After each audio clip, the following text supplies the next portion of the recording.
doesn't seem like it would be that hard of a thing to learn, but yet you go through any school or workplace and it seems like it's a trait that's sorely lacking. So how do you go about building resilience? Well, the most important thing for most of the folks we work with at the beginning is to understand it's not them. It's the world we work in. It's the amount of digital bombardment that takes place. It's the amount of distractions. So Harvard research shows that 47% of the time you're not present cognitively, socially in the meeting you're in. You're either rehashing yesterday or rehearsing tomorrow. And that's not correlated. So if you and I were just having a conversation, 47% of the time, half the time you're not thinking about this conversation, and half the time I'm not thinking about this conversation. So you take a parent and a child, and no wonder they're not communicating, because they're not really in the conversation at the same time very much.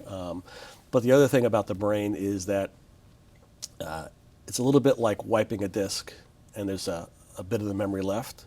So when I come back into the conversation, there's still some memory of what was going on, but I've lost a minute. But I fill in that minute with what makes sense to me. So what makes sense to mom is, I said be home by 10 o'clock. What makes sense to the 16-year-old boy is mom said 1 o'clock.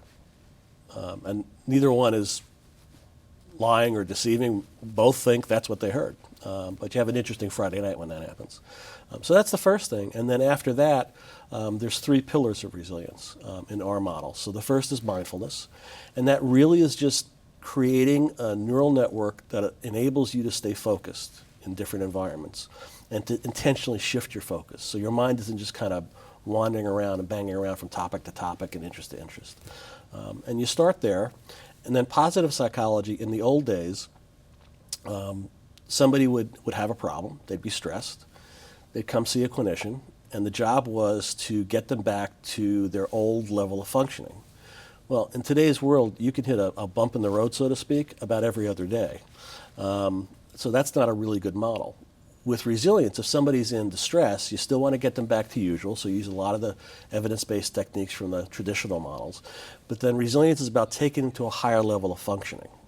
So they're still going to hit bumps in the road, but they'll come down still above their old usual level. And it's a much more encouraging approach to somebody who's got a problem. You're actually going to be better when you're done here, better than you ever were. And people actually do that. So we talked about mindfulness. Positive psychology. Positive psychology. Third one is hardiness. Hardiness. What's hardiness? Hardiness came out of the AT&T divestiture. And the researchers at the time looked at the executives that AT&T picked to run the baby bells. And what they found was a lot of the executives that fit the corporate profile, committed to the company, did very poorly on a number of scales. Business performance, health, and socially. They had a lot of problems. Greater incidence of depression, greater incidence of cardiovascular disease. Whereas the second group of executives, who were committed executives, but who did volunteer work in the community, and not just sitting on boards, but were coaches and scout leaders that were active in some kind of spiritual life, that took care of their health because that was important to themselves in and of itself, those folks thrived. And they thrive because all their eggs weren't in one basket, very simply.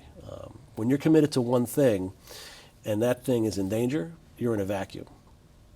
And we all know we can't survive in a vacuum. But when you're committed to 3 or 4 things, where you can measure your progress and feel like you're accomplishing something, when something goes awry with one of them, you're still motivated and feeling competent and confident from the other 3.